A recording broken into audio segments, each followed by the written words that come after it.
સૌથી પહેલા તો પાણીની સમસ્યા ઊભી થાય છે અને જે જગ્યાએ લીઝ ફાળવી છે એ જગ્યાએ ગામનો વોટર વર્ક્સનો કૂવો આવેલો છે. પછી જે અત્યારે નવીન જે બ્રિજ બની રહ્યો છે, અત્યારે પાયાનું કામ ચાલી રહ્યું છે, પાયા જ હજુ ઊભા થઈ રહ્યા છે અને જો લીઝ એ જ જગ્યાએથી જો ફાળવામાં આવશે અને રેતી નીકળી જશે તો પાયાથી માંડીને બધું જ સમગ્રપણે નુકસાન થાય એવું છે.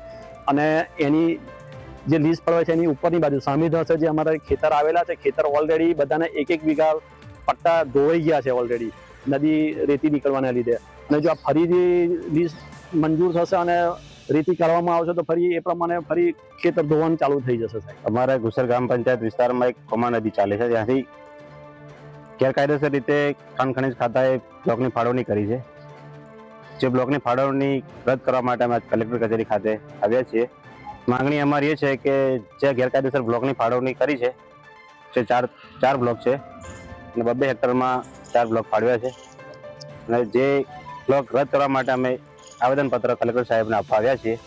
આ બ્લોકની જો મંજૂરી મળે તો અમારા ગામમાં પાણીની બી સમસ્યા થાય તેમ છે. નવીન બ્રિજનું કામ ચાલી રહ્યું છે, બ્રિજને પણ નુકસાન થાય તેમ છે, કેમ કે બ્રિજની આજુબાજુ જ્યાં રેતી છે ત્યાં જ આ લોકોએ બ્લોકની ફાળવણી કરી છે. જેથી કરીને બ્રિજ ટૂંક સમયમાં જો બ્લોકની ફાળવણી થાય તો બ્રિજ પાછો તૂટી જાય તેમ છે. જો અમારી માગણી સંતોષવામાં નહીં આવે તો અમે આગળ ઉગ્ર રજૂઆત કરીશું.